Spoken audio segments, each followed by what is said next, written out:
성도 여러분 반갑습니다. 벌써 1월 셋째 주 수요 성경 공부 오신 여러분들 주님의 이름으로 환영합니다. 이 시간 함께 찬송가 191장 내가 매일 기쁘게 함께 찬송하심으로 1월 셋째 주 수요 성경 공부를 시작하겠습니다. 191장 내가 매일 기쁘게 함께 찬송하시겠습니다. 내가 매일 기쁘게 순례의 길 행하는 주의 팔이 나를 안보함이요 내가 주의 큰 복을 받는 참된 비결은 주의 영이 함께함이라 성령이 계시네 할렐루야 함께하시네 좁은 길을 걸으며 밤낮 기뻐하는 것 주의 영이 함께함이라 전의 죄에 빠져서 평안함이 없을 때 예수 십자가의 공로 힘입어 그 발 아래 엎드려 참된 평화 얻을 주의 영이 함께함이라 성령이 계시네 할렐루야 함께하시네 좁은 길을 걸으며 밤낮 기뻐하는 것 주의 영이 함께함이라 나와 동행하시고 모든 염려하시니 나는 숲의 새와 같이 기쁘다 내가 기쁜 마음으로 주의 뜻을 행하는 주의 영이 함께함이야 성령이 계시네 할렐루야 함께하시네 좁은 길을 걸으며 밤낮 기뻐하는 것 주의 영이 함께함이라 세상 모든 정욕과 나의 모든 정욕은 십자가에 이미 모든 받았네 어두운 밤이 지나고 무거운 짐 벗으니 주의 영이 함께함이라 성령이 계시네 할렐루야 함께하시네 성령이 계시네 할렐루야 함께하시네 좁은 길을 걸으며 밤낮 기뻐하는 것 주의 영이 함께함 성령이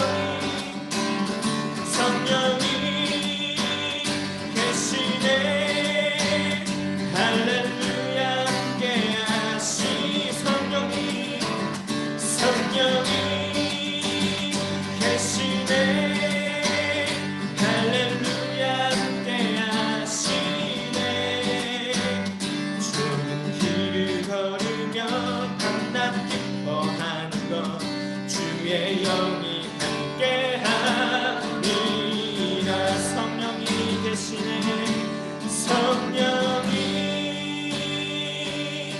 계시네 할렐루야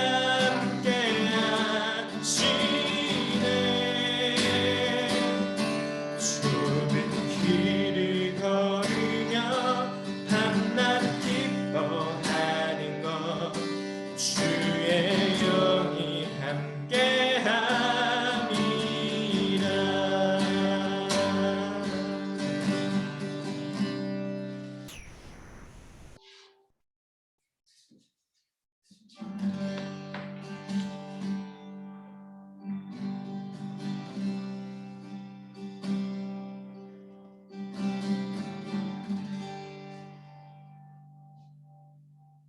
잠시 기도하시겠습니다. 사랑의 하나님, 우리의 삶을 주님 안으로 인도하여 주심을 감사드립니다. 주님이 내 안에, 내가 주님 안에 거하면서 하나님께로 가는 길 위에서 예수님과 동행하며 하나님의 은혜를 맛보게 하십시오. 지금 이 시간 성령 하나님에 대해 나누려고 합니다. 우리의 한계를 아시는 성령 하나님, 진리의 영이신 성령님께서 우리를 도우셔서 하나님의 말씀을 제대로 깨달을 수 있도록 인도해 주십시오. 우리와 함께 하시는 예수님의 이름으로 기도드립니다. 아멘.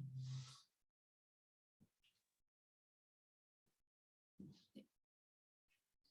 오늘 본문 말씀은 요한복음 14장 26절 말씀입니다.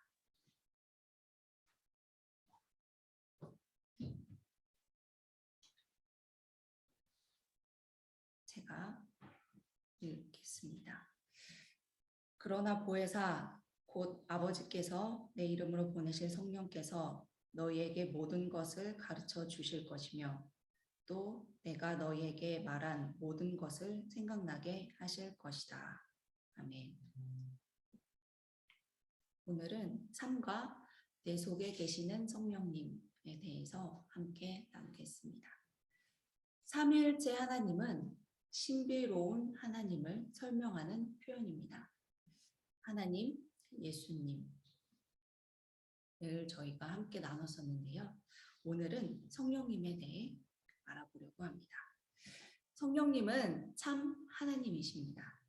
성령님은 믿는 사람과 함께 하시는 인격적인 영으로 우리의 거룩한 생활을 돕는 분이십니다. 예수님을 믿고 거듭난 이후 그 생활을 성령님과 함께하는 사람만이 그리스도인으로서의 삶을 살아낼 수 있습니다. 먼저 성령 하나님이 어떤 분이신지 살펴보겠습니다. 성령님은 어떤 분이실까요? 첫 번째로 성령님은 태초부터 계신 하나님이십니다. 창세기 1장 1, 2절 말씀입니다. 태초에 하나님이 천지를 창조하셨다. 땅이 혼돈하고 공허하며 어둠이 깊음 위에 있고 하나님의 영은 물 위에 움직이고 계셨다. 창세기 1장 2절은 하나님께서 세상을 창조하시기 전의 상황을 묘사하고 있습니다. 고대 사람들에게 자연은 두려움의 대상, 혼돈의 대상이었습니다. 사람의 의지나 생각으로 좌지우지할 수 없기 때문이죠. 혼돈, 공허, 어둠, 깊음, 물은 창조 전 상황을 표현하는 단어들입니다. 이 표현 모두 질서가 없는 상황, 혼돈의 상황을 말하고 있죠. 그런데 혼돈 그 자체였던 창조 전 세상 위에 하나님의 영이 움직이고 계셨습니다. 사람에게는 혼돈 자체인 자연이 하나님의 영에 의해 억제되고 제한되고 있는 모습을 우리는 상상해 볼 수 있습니다. 하나님께서 창조, 즉 질서를 세우시기 전부터 하나님의 영은 이미 혼돈을 제한하고 있습니다. 이렇게 하나님의 영은 창조 전부터 이미 하나님과 함께 존재하였습니다. 두 번째로 성령님은 영원한 분이십니다. 히브리서 9장 14절 말씀입니다. 하물며 영원한 성령을 힘입어 자기 몸을 흠없는 제물로 삼아 하나님께 바치신 그리스도의 피야말로 더욱더 우리들의 양심을 깨끗하게 해서 우리로 하여금 죽은 행실에서 떠나서 살아계신 하나님을 섬기게 하지 않겠습니까? 지난 2주 동안 출애굽기 3장 14절과 요한복음 1장 1절을 통해 하나님과 예수님은 과거, 현재, 미래의 모든 시간 가운데 존재하는 분이심을 알게 되었죠. 성령 하나님 역시 하나님 예수님과 함께 모든 시간 가운데 존재하시는 분이십니다. 세 번째로 성령님은 우리를 하나님 나라로 인도하십니다. 요한복음 3장 5절 말씀입니다. 예수께서 대답하셨다. 내가 진정으로 진정으로 너희에게 말한다. 누구든지 물과 성령으로 나지 아니하면 하나님 나라에 들어갈 수 없다. 니고데모가 예수님께 찾아왔을 때 예수님께서는 거듭남에 대해 말씀하셨습니다. 사람이 거듭나지 않으면 하나님의 나라를 볼 수 없다고 말이죠. 거듭나다는 것은 두 가지 의미가 있는데요. 첫 번째로는 다시 태어나다이고 두 번째로는 위로부터 나다입니다. 니고데모는 이 예수님의 말씀을 듣고 첫 번째 의미인 어머니 뱃속에서 다시 태어나는 것으로 이해했습니다. 하지만 예수님께서는 두 번째 의미인 위로부터 나는 것에 대해서 말씀을 하신 것이죠. 그래서 예수님께서 이어서 말씀하십니다. 이해를 돕기 위해 이어서 말씀을 하시죠. 물과 성령으로 거듭나야지만 하나님의 나라로 들어갈 수 있다고 말이죠. 예수님께서 말씀하시는 거듭남은 세례를 받을 때 하나님의 성령을 통해서 일어나는 것입니다. 독일의 조직신학자인 위르겐 몰트만은 이에 대해 성령으로 말미암은 메시아적 민족의 다시 태어남이라고 표현했습니다. 하나님의 영으로 인해 새로워지는 것은 사회적으로 특정한 어느 계층의 사람들에게만 해당하는 일은 아닙니다. 요엘서 2장 28절 말씀에 따르면 모든 육체에 하나님의 영이 부어질 것이라고 합니다. 하나님의 영으로 거듭난 우리는 하나님의 나라, 하나님의 통치 가운데로 인도됩니다. 네 번째로 성령님은 진리의 영이십니다. 요한복음 14장 17절 말씀입니다. 그는 진리의 영이시다. 세상은 그를 보지도 못하고 알지도 못하므로 그를 맞아들일 수가 없다. 그러나 너희는 그를 안다. 그것은 그가 너희와 함께 계시고 또 너희 안에 계실 것이기 때문이다.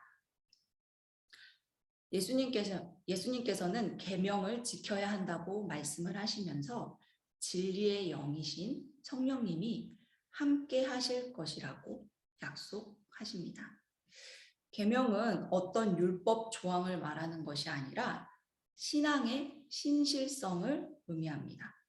신앙 안에서 예수 그리스도를 본받아 그의 길을 따르는 것을 의미합니다. 예수를 따르는 참된 지식은 인간의 힘으로 깨닫게 되는 것이 아니라 성령께서 깨우쳐 주시는 것입니다. 성령님이 바로 진리의 영이시기 때문이죠. 다섯 번째로 성령님은 우리 안에 거하십니다. 고린도전서 3장 16절 말씀입니다. 여러분은 하나님의 성전이며 하나님의 성령이 여러분 안에 거하신다는 것을 알지 못합니까? 고대 근동적 사고에서 신은 한 도시 혹은 한 신전에 거하는 존재로 인식되었습니다. 이스라엘 사람들도 이제 고대 근동의 사람들이었기 때문에 하나님은 예루살렘에 있는 하나님의 성전에 현존하신다고 믿었었습니다. 하지만 이제 이스라엘 사람들이 바벨론에 의해서 포로가 되고 그리고 예루살렘에 있었던 성전이 파괴되면서 고민을 하기 시작했습니다. 과연 하나님은 어디에 계신 분이실까? 그때부터 그들은 서서히 깨닫게 되었습니다. 하나님은 건축물인 성전에만 거하시는 분이 아니라고 말이죠. 하나님은 보이지 않는 성전, 그리스도 공동체 안에 거하십니다. 하나님이 거하시는 곳, 그곳에 하나님의 성령이 그 안에 거하십니다. 독일인 목사 디트리히 보네퍼는 성령을 그리스도적이며 공동체적으로 해석했습니다. 그리스도 안에서 인간은 자기 중심성에서 해방되고 거룩한 성도의 공동체의 일원으로 변화된다고 하였죠. 성령 하나님은 그 그리스도 공동체 안에 함께 하십니다. 성령님은 참 하나님이십니다. 그분은 창조가 이루어지기 전에도 하나님과 함께 하셨죠. 그분은 진리의 영이라고 부르기도 합니다. 성령님은 예수님께서 승천하신 이후 우리에게 오셨습니다. 예수님이 승천하신 이후 세상에 남은 제자들은 두려움에 사로잡혔을 겁니다. 그래서 그들은 조용히 다락방에 모여 있었죠. 오순절날 그곳에 성령이 임했습니다. 성령의 임재는 그들의 두려움을 깨뜨리고 교회를 세우고 온 세상을 향해 복음을 전하도록 이끌었습니다. 제자들에게 임했던 성령님은 지금 그리스도인과 영원히 함께 하시며 그리스도인들을 하나님께로 인도하고 계십니다.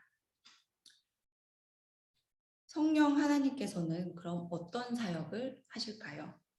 첫 번째로 성령님은 성경 말씀을 생각나게 하십니다. 요한복음 14장 26절 말씀입니다. 그러나 보혜사 곧 아버지께서 내 이름으로 보내실 성령께서 너희에게 모든 것을 가르쳐 주실 것이며 또 내가 너희에게 말한 모든 것을 생각나게 하실 것이다. 우리는 살면서 자신의 한계를 느끼곤 합니다. 사람은 누구나 한계를 가지고 있죠. 우리의 한계에 대해 예를 들자면 분명 들은 얘기인데 내가 어디서 들었지? 이런 생각도 들기도 하고 내가 무슨 이야기를 들은 것 같은데 무슨 이야기였지? 이럴 때도 있습니다. 그리고 어떤 이야기를 들을 때 그것을 그대로 들을 때보다는 때로는 자신의 생각으로 그것을 왜곡해서 듣기도 합니다.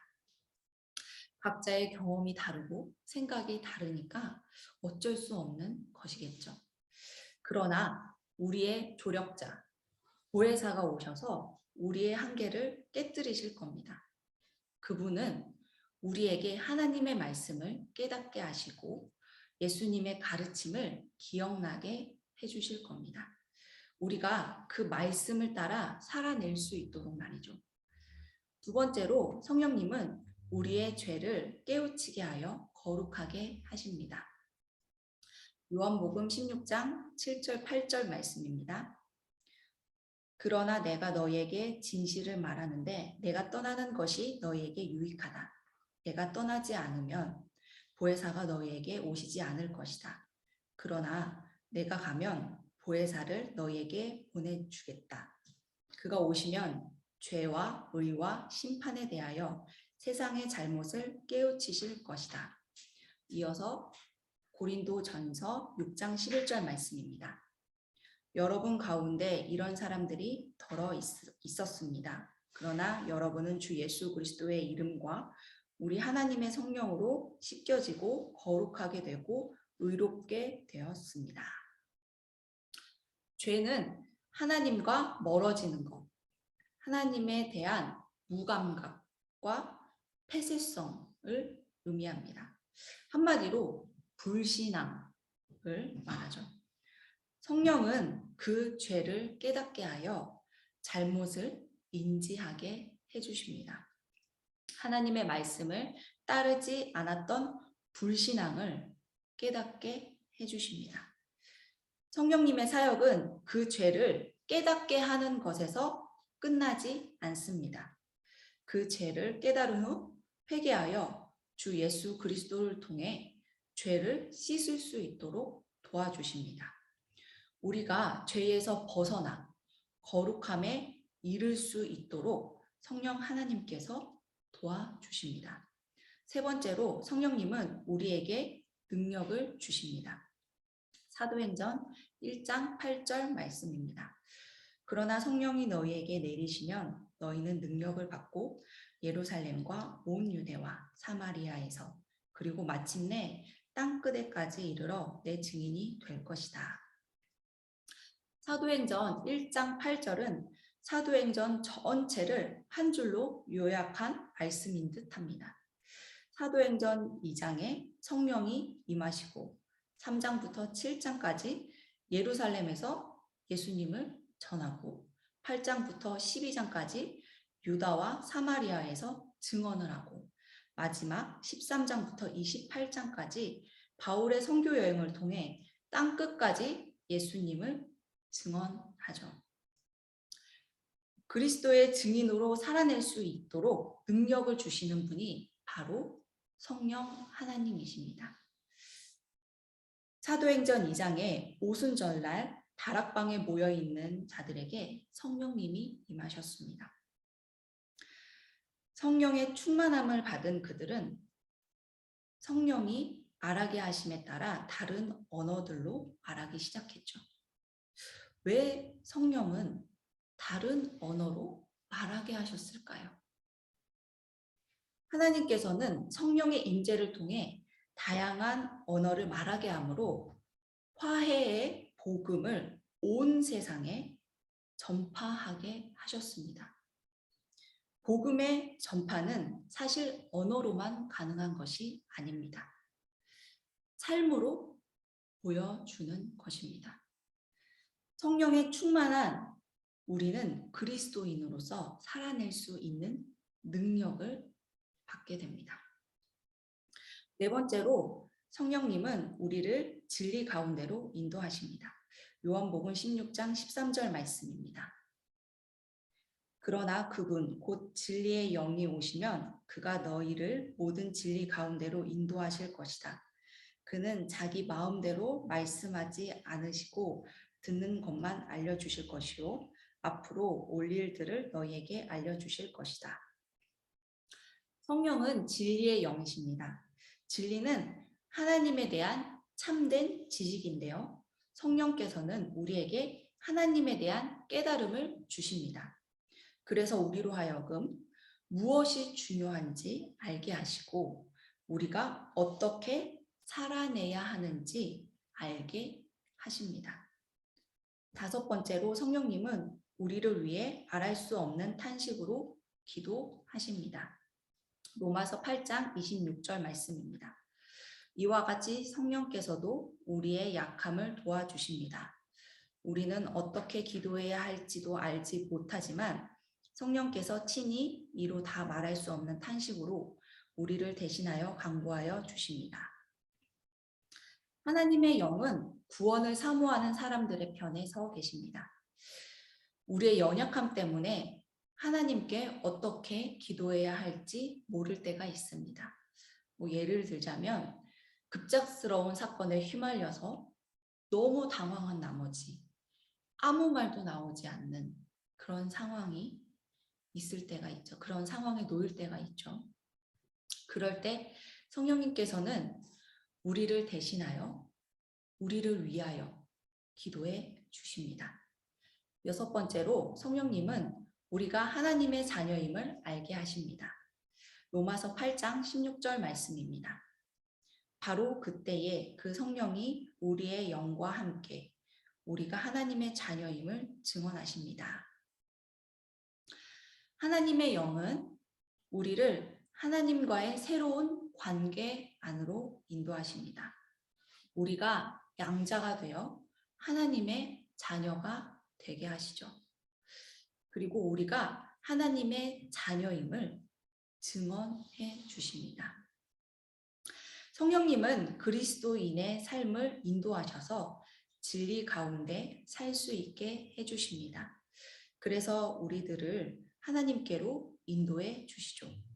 그분은 우리의 연약함을 아셔서 우리를 위해 기도해 주시고 예수님의 말씀을 기억나게 해주십니다. 또한 우리가 하나님의 자녀인 것을 깨닫게 하시죠. 이 세상을 살아가는 우리에게 성령님께서는 능력 주셔서 그리스도인으로 살아내도록 도와주십니다. 성령님에 대한 성경의 가르침은 무엇일까요? 이어서 살펴보겠는데요. 첫 번째로 우리는 성령 충만을 받아야 합니다. 이것은 성도에 대한 명령입니다. 에베소서 5장 18절 말씀입니다. 술에 취하지 마십시오. 거기에는 방탕이 따릅니다. 성령의 충만함을 받으십시오. 예배소서 전반부인 1장부터 3장까지는 복음의 내용과 그 풍성함을 개략적으로 기술하고 있고, 후반부인 4장부터는 권고의 형식으로 교회 안에서 올바른 행동, 그리스도인으로서 사는 삶에 대해 말하고 있습니다. 그리스도인들은 승천하신 예수님께서 다시 오실 날을 기다리는 사람들입니다. 그 마지막 날을 기다리며 우리는 어떻게 살아야 할지, 그것에 대해서 성경은 우리에게 알려주고 계십니다. 예배소서 5장 18절에서는 성령에 충만하라고 합니다. 우리는 성령의 충만함으로 인간의 연약함을 깨트리고 하나님의 뜻에 따라 살아낼 수 있습니다. 두 번째로, 우리가 성령을 쫓아 행하면 거룩한 모습으로 살게 됩니다. 갈라디아서 5장 16절 말씀입니다. 내가 또 말합니다. 여러분은 성령께서 인도하여 주시는 대로 살아가십시오. 그러면 육체의 욕망을 채우려고 하지 않을 것입니다. 그리스도인으로 산다는 것은 결코 쉬운 일이 아닙니다. 우리가 지금 물질적인 세상에 살고 있기 때문이죠. 이기적인 욕망은 하나님의 뜻과 반대에 놓여져 있습니다. 이어지는 19절부터 21절까지에서 육체의 욕망에 대해 자세히 다루고 있습니다. 성령 하나님을 거스리는 일은 종교적인 방탕만을 포함하지 않습니다. 종교적으로 우상 숭배의 잘못을 지적함과 더불어 윤리적, 도덕적 잘못까지도 육체의 욕망, 성령을 거스리는 일임을 오늘 말씀은 지적하고 있습니다. 이렇게 잘못된 행동들을 구체적으로 나열한 이유는 한 가지입니다. 성령을 따라 행해야만 하는 것을 강조하기 위한 것이죠. 우리가 성령을 따르면 우리는 거룩한 삶, 하나님의 뜻을 따르는 삶을 살게 됩니다. 세 번째로, 우리는 성령을 슬프게 하지 말아야 합니다. 예배소서 4장 30절 말씀입니다. 하나님의 성령을 슬프게 하지 마십시오. 여러분은 성령 안에서 구속의 날을 위하여 인치심을 받았습니다. 성령을 슬프게 하는 것이 무엇일까요? 예배소서 4장 25절부터의 말씀에 따르면 거짓을 말하는 것, 화를 심하게 내는 것, 도둑질하는 것, 나쁜 말 하는 것 등 모든 악독, 격정, 분노, 소란, 그리고 욕설, 이것이 바로 성령 하나님을 슬프게 하는 행동들입니다. 우리는 성령님이 슬프지 않도록 이런 악한 행동에서 멀어져야 합니다. 그 대신에 서로 친절하게 행동하고 불쌍히 여기며 하나님께서 그리스도 안에서 여러분을 용서하신 것과 같이 서로 용서해야 합니다. 성령 충만하면 이 세상에서 그리스도인으로 살아낼 수 있는 능력을 받습니다. 따라서 우리는 성령 충만을 위해 기도해야 합니다. 오순절날 성령이 임하시던 그 모임에서 제자들은 성령님을 사모하며 기도했습니다. 성령에 충만하다는 것은 무엇일까요? 성령님과 함께 매 순간 동행한다는 것을 의미합니다. 그러면 어떤 사람이 성령 충만한 그리스도인일까요? 첫 번째로, 성령 충만한 그리스도인은 성령의 열매를 맺게 됩니다. 갈라디아서 5장 22절 23절 말씀입니다. 그러나 성령의 열매는 사랑과 기쁨과 화평과 인내와 친절과 선함과 신실과 온유와 절제입니다. 이런 것들을 막을 법이 없습니다. 예수 그리스도에게 속한 사람들은 이기적인 본성을 예수 십자가에 못 박아야 합니다. 주님이 우리를 위해 죽으신 사건, 그 십자가로 우리의 이기적인 본성을 내던져야 합니다. 대신 우리는 성령의 도움을 받아 성령의 열매를 맺어야 합니다. 그 성령의 열매는 사랑, 기쁨, 화평, 인내, 친절, 선함, 신실, 온유와 절제입니다. 두 번째로 성령 충만한 그리스도인은 육체의 욕심을 따르지 않고 거룩하게 삽니다. 갈라디아서 5장 16절 말씀입니다. 내가 또 말합니다. 여러분은 성령께서 인도하여 주시는 대로 살아가십시오. 그러면 육체의 욕망을 채우려 하지 않을 것입니다. 이어서 데살로니가 전서 4장 3절 말씀입니다. 하나님의 뜻은 여러분이 성결하게 되는 것입니다. 여러분은 음행을 멀리하여야 합니다. 하나님은 거룩하신 분이십니다. 그리스도를 통해 우리와 하나님과의 관계가 회복이 되었죠. 그리스도의 십자가 처형은 한 번 일어난 사건이지만 그것은 우리의 삶 속에서 반복적으로 일어나는 은혜임을 기억해야 합니다. 하나님과 화해로 인도하신 그 십자가 은혜 말입니다. 그 은혜를 입은 우리는 거룩한 삶을 살아내야 합니다. 거룩은 악한 것과 분리되는 것입니다. 일상의 삶에서도 성령 하나님과 함께하는 사람은 모든 악한 것으로부터 분리되어 거룩하게 살아내게 됩니다. 세 번째로 성령 충만한 그리스도인은 능력 있게 전도합니다. 사도행전 1장 8절 말씀입니다. 그러나 성령이 너희에게 내리시면 너희는 능력을 받고 예루살렘과 온 유대와 사마리아에서 그리고 마침내 땅끝에까지 이르러 내 증인이 될 것이다. 오순절날 성령의 임재를 통해 하나님께서는 교회, 즉 그리스도 공동체를 세우셨고 그 공동체를 중심으로 복음이 세상을 향해 뻗어나가게 하였습니다. 성령 충만은 우리에게 어떤 상황 속에서도 그리스도인으로 사는 힘을 매일 새롭게 주십니다. 우리가 그리스도인으로 살아내는 그 삶을 통해 세상 사람들은 하나님을 그리고 예수님을 알게 될 것입니다. 네 번째로 성령 충만한 그리스도인은 은사를 선물로 받습니다. 고린도전서 12장 4절 말씀입니다. 은사는 여러 가지지만 그것을 주시는 분은 같은 성령이십니다. 고린도 교회에서는 신령한 것을 높이 평가했습니다. 하지만 바울은 은사를 이야기하면서 같은 성령에 초점을 맞추고 있습니다. 성령의 은사는 교회를 분열시키는데 이바지해서는 안 됩니다. 이것들은 모두 같은 성령으로부터 주어진 선물이기 때문입니다.